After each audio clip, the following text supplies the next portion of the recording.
Hello, everyone. I am Luke Reinhardt. Welcome to Closing the Gap, a podcast dedicated to your growth. Brought to you by Wellspring Coaching Services and hosted by myself and my wife, Katie. You know, people have gaps that prevent them from growing. Our goal is to empower you to close those gaps by increasing your awareness, confidence, and clarity. Join us today as we help you close the gap between where you are and where you want to be. Hello, everyone. Welcome to the show today, Season 1, Episode 12. Thank you for joining us. Is it Episode 12? It is Episode 12. Wow. Yeah. And today we're going to be talking about the value of story. Yes. Stories. Stories are so important and so valuable. Why? Am I supposed to keep going? No, this was my idea to do. Yes. I wanted to do the podcast on story because I think it came up actually in a coaching session a little bit. And I've really thought a lot about how important story is in our life. And it's not just our culture. It's not just our time period. Story and storytelling is an art that's been carried on throughout history, throughout every culture in the world. It's often a really important part of how education is brought to a different culture, to each individual culture, and how legacy is carried through a culture. I must say I'm one of the worst storytellers in the world. Well, me too. It's just not one of my strong points is telling a story or a joke or anything. I don't know. I'm just not very talented at that. But I do understand the value. I really understand the value, and it's something that I actually would like to get a lot better at. Well, true. Maybe the art of telling a story. I mean, within a culture,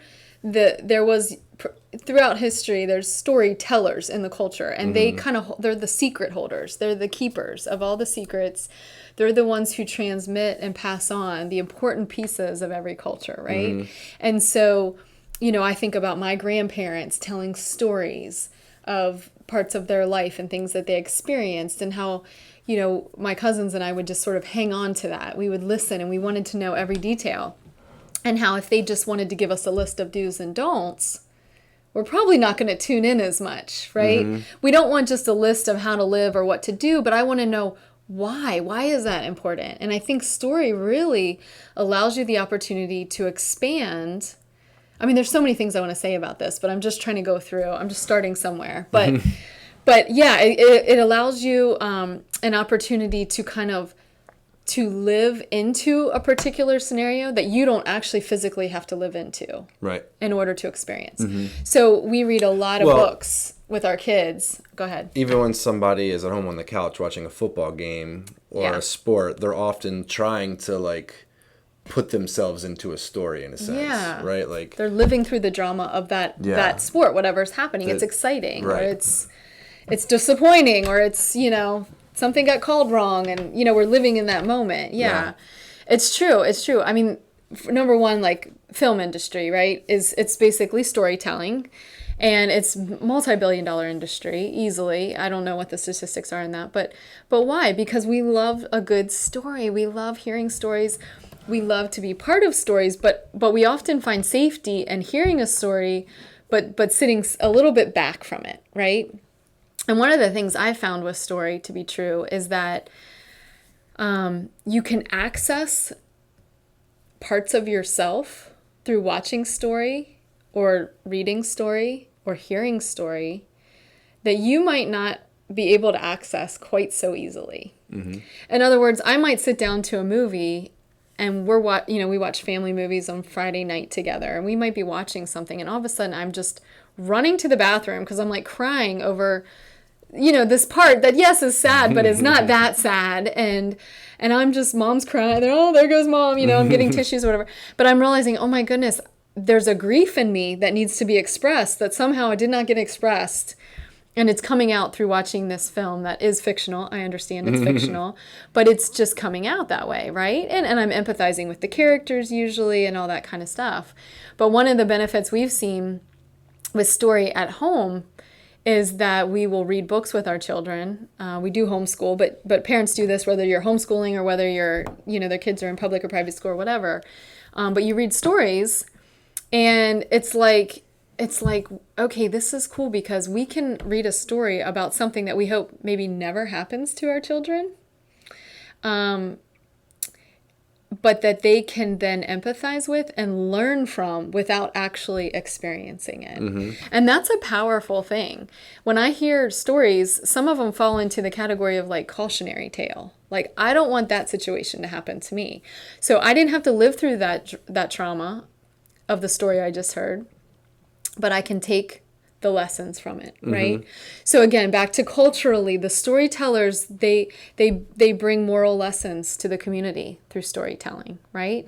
They bring cautions. They share, these are the do's and don'ts, but they do it in a form that we all resonate with. And I think most people remember a story more than they remember a fact. I know some of you probably are fact keepers. You can really cling on to that, especially if it's in an area you're really interested in. But by and large, we tend to enjoy stories more, and therefore we tend to hold them in our heart a little bit more deeply. So, yeah. And sometimes the story, it might be something that we aren't involved in at all. Not at all. And we can kind of experience it somewhat through the story. And mm-hmm. then other times it's something that we are going through in life, and then we can see it kind of being unfolded on a movie screen or in a book. But we kind of, in the movie, we see like the beginning and then the end, of the story. And sometimes we need that so that we can pull through on our own. Yes. We get that encouragement or inspiration through other characters, through their heroism or whatever it may be. Right. We can also gather strength and sometimes be inspired to It's do greater things by It's story. so true. In fact, we're in the process of adopting, and I have been like paying attention to all of the great adoption stories, like all the movies that are popular. There's lots of classic stories. I mean, the list goes on, but there's so many great classics that deal with adoption on some level, or orphans. And so, I've kind of made it my mission to sort of watch as many of these as possible. Even stories like The Jungle Book, things like that, where you just kind of, people who have been transported from their natural culture into mm-hmm. a different culture, or as we're pursuing international adoption, so that's important. But also just like, what is it like to not have intact family and to be, change families, right. And how does that feel? And you guys, it's everywhere. Like, adoption stories are everywhere. It's pretty fascinating when you start looking. It's like, wow, I didn't think about it that way. But so just being able to then look at that process, like particularly, I'm trying to look at it through the eyes of the child mm-hmm. too, and look at it through the eyes of the siblings, and look at it through the eyes of the external family. So that way I can kind of take whatever situation it is. In this case, I'm using the example of adoption, but it could be anything. And you can almost circumspect around it when you're in story. And oftentimes film will do this. They'll show you that same scenario from the vantage point of multiple different characters. Mm-hmm. And then you're like, oh, wow. Maybe I see this a little differently than I did before, or I at least understand that other people have a different view of this. And when we're in the story, like you were saying, sometimes you don't have that perspective. You lose it. Mm-hmm. We can't always see outside of ourselves. It is a very, very tough thing to do. But story gives us that ability to do that. So I think that's one of the really important parts of story. Yeah, totally. And I know, being married to you, that you use story a lot in your conversation. Oh my really. gosh, yeah. You could be making a run to Staples, and I say, how'd it go? And then you got this big story, right? And, very detailed story, yeah. And it's always an adventure. Everything's an adventure. It is. And you're much, like I said, you're much better at doing that than I am. I'm not, you asked me how my run to Staples was. Like, it was good. And there could have been something very dramatic that happened, You leave out all the juicy parts. But you're right. I am more tuned into story. I must just really resonate. Yeah, I think for me, like, you like to get into all the details and all that. And even when I'm reading, Because, I mean, you have stories that are obviously fictional and non-fictional, and I think they both can serve the same purpose. Sure. But all in all, when I'm reading, I tend to lean more towards, true stories or or just even factual things. Yeah. But I just kind of like it to get to the point. You know what I mean? Just get right to the nitty gritty. Which actually kind of brings me to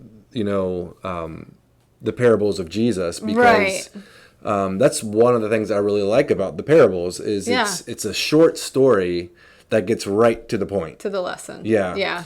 And it's a story that teaches a life lesson. Yeah. And it's kind of like, straight to the point, but it's very powerful. It's all powerful. The same. And Jesus and Scripture often he takes something that the audience he's speaking to would understand. Yeah, so if totally it's like relates. vine dressing, farming, parenting, like the prodigal son, things like that, where it's like, he's using stuff that as many people as possible can relate to, or at least understand. And that's true. So one of the points too about story is that stories really have a way of connecting us too. Like they connect us one to another. We love a good story. Like when you watch a film and it has, I'm thinking of sports films like Rudy, something like that, where it's like the underdog and he pushes, he perseveres through. I mean, we just love that. We want to like stand up and cheer at the end of this, right? Because it's like, wow, this was so cool. This was so exciting. And like we all want that story, right? And we live in a story. We live in history, right? Right? There's like a play on words, but we are living in a story, in a narrative right now. And that's important. That's one piece. It's important to consider what the narrative is, right? Yeah. So what story are we living in? And then also, one of the things... Well, I was going to say with that real quick, too. You have, like... We all have a story. Like, somebody could have witnessed their whole life and tell the story. And that's, like, maybe the actual story, But then we also tell ourselves stories. Exactly. And sometimes they're not good stories. Exactly. Like we're telling ourselves, this is the story, this is the life I live in, this is my story. Right. And sometimes it's a false story. Right. Yeah. It's a self-defeating story. Yeah. And this has come up in the past in coaching. I've seen it for sure. Where you sort of identify what the story is. And we do that work in the coaching. Like, what story are you telling right now? Are you the hero? Are you the victim? Hero, heroine? Are you the victim? Are you a, what do you call it? Like not an assistant, but like, are you the main leading role of your own story? Are you playing like a secondary cast member? Like, what's happening here? Yeah. Are you telling yourself that you're not capable? Like, what's going on? And a lot of this speaks to self-talk, which you're, or self-coaching, and you're really, you've kind of got a lot more you can say about that. But it becomes super important to identify not only the larger narrative that you're in, but also what story am I telling myself right now? And that can be difficult. And I think sometimes it's helpful to talk it out or journal it out with people around you. And what you'll find is that the story that you're telling yourself is not always the story that others would tell about you, nor may it be super accurate. Right. That depends probably on your level of self-awareness. And the more you become self-aware, the more accurate your story becomes. And it really does require asking and being curious. This goes back to our other podcast about curiosity and compassion and the value of those. But stories can build curiosity too. Like, what is really going on here? What's really the motive? Like, we love great crime dramas and things like that because we want to know what in the world is really going on in this story. Who is the villain? Who is the victim? And we kind of dig into that. And a lot of times we could get caught. There's marriages that have ended over a story that's being lived in that may not actually be true. Yeah. There's relationships of all kinds that have taken major hits because people are functioning under a certain story that's just not true. Yeah. Like, I'm the unloved child in this family. Right. I'm the underloved child, or I'm the favorite in this corporation, and I, and then other people are reacting to that, and you see that. I can think of lots of stories where, just depending on your posture, and the posture connects to the narrative you're speaking into, you can create feelings in others because you're sharing openly that story. Like, if I'm feeling down, a lot of times I'm walking around in a down position, right? The story I'm telling is I'm not worthy. I'm worthless. I have no value, these kinds of things. But as I start to tell myself a different story, my whole body changes, right? My whole mindset changes. And you can see this. We experience it too with our other business, with martial arts business, where we see athletes, and we work with professional athletes too. You can see the trajectory of their career sometimes is linked to the story of what they're telling themselves about how they performed. Occasionally they'll be very down on themselves for a performance that really doesn't serve them, and it can affect the next performance and the next and the next. In college I did a little bit of sports psychology training, but it's very important what stories you're telling. And then as coaches in the sports realm or elsewhere, trying to help people create the right story. Yeah. And it's that creation is more of a discovery. Yeah. Right? Like we're guiding them in discovering their real story. Yeah. Yeah. That's so true. I'm thinking with athletes, it's kind of interesting because when you tell a story to yourself about something, you might get a certain result, right?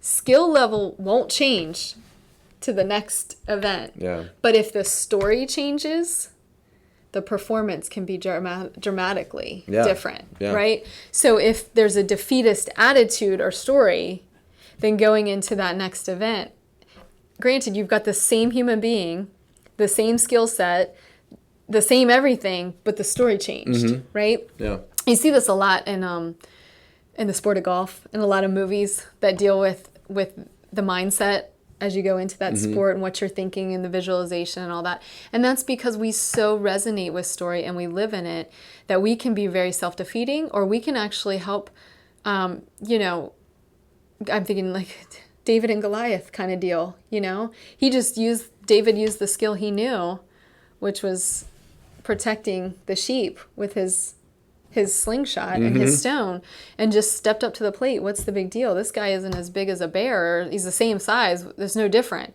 He wasn't scared. Yeah. Right? And I mean, or if he was seemingly, I mean, even if he was scared, it wasn't any more scary than what he was used to, in the sense like, well, I'm just going to do the best I always do kind of thing. And he steps up to that. We don't know what he was thinking exactly. I create my own story around that. But no, yeah, it's really just a powerful process to be aware of in your life. And some people will, I notice, avoid fiction. They only want to stick to nonfiction. And I think that sometimes can hurt you. Yeah. I think being in fiction and sort of just allowing that into your life a little bit in whatever form is so helpful, because again, you can connect to parts of yourself that you might not have been fully able to connect to. You can actually see others.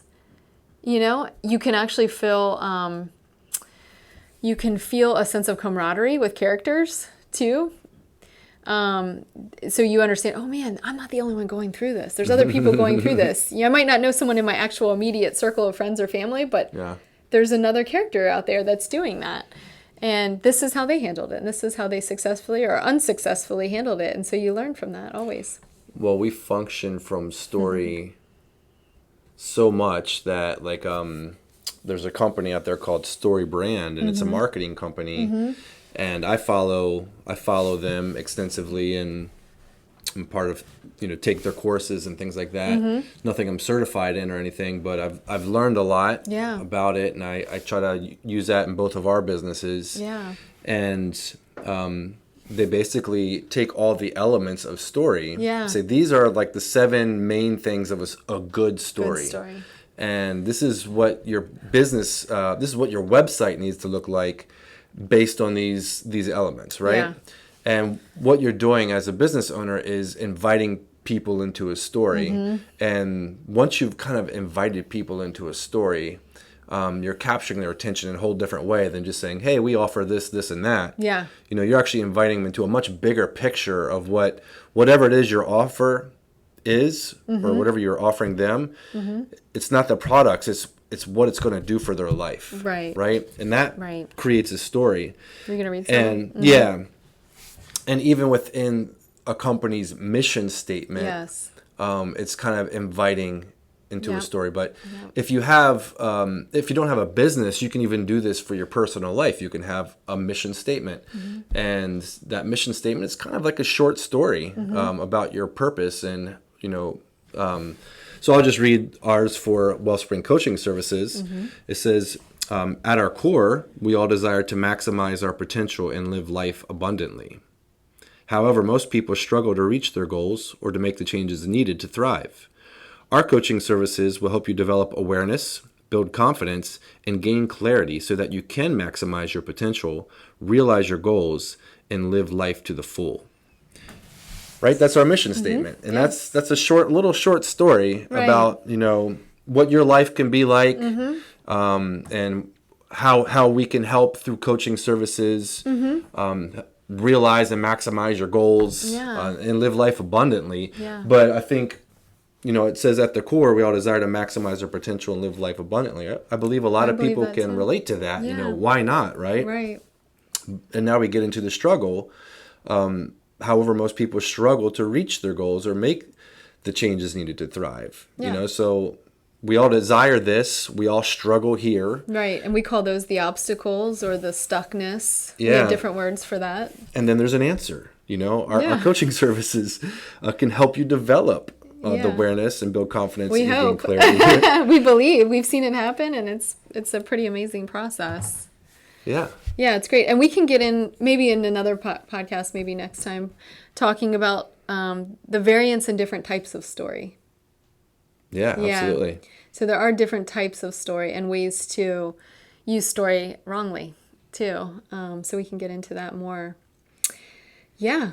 Well, I guess to leave for today, right, we want to ask them a question of... Yeah, what story are you telling yourself? Yeah, what story are you living in? Think about that a little bit, and maybe even just start thinking about a personal mission statement. We can talk more about that in the upcoming podcast as well, and maybe guide you through that a little bit. But we're all telling ourselves a story. So what story are you telling yourself? Yeah.